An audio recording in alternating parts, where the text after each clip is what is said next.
maybe I'd like to express, in a way, the voice of the Global South when it comes to the issues of sustainability and higher education. And I would like to highlight two of the main problems that we experience in the Global South on this conversation. The first one is about the fact that we have competing priorities. I mean, for us, in this particular context, sustainability is the number one priority, but coming from the Global South, you have to understand that less than, say, 10% of youth are getting access to higher education, then less than half of them are able to complete the degrees, and then when they are done, the relevance of what they have learned, pretty much in line with what Johanna said, is almost null. So 80% of the current higher education students in the Global South are in law programs. And I wonder how much... Why exactly. Yeah. Okay, so first problem, competing priorities. You have to embed the discussion about sustainability in a wider context where you have competing issues.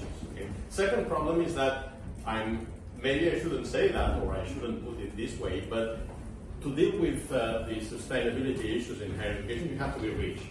I know. You have to exactly. You have to have a bag of money, to invest in becoming greener, so to say, and that's not really at the I would say compatible with exactly with the context where we are living. Now, the good news, and that's the third point I wanted to raise, is that precisely because in the Global South the experience of the risks involved in our lack of concern about the environmental change, for instance, are experienced much more than in the global level. Exactly, and particularly youth and women.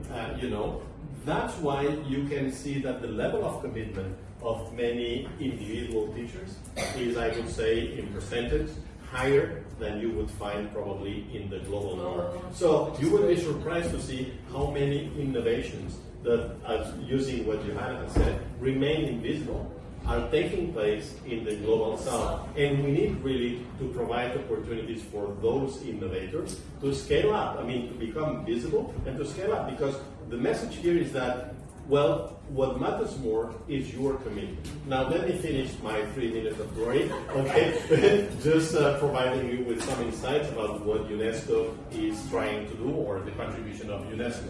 First of all, I would say that we think that there is a lack of capacity development opportunities.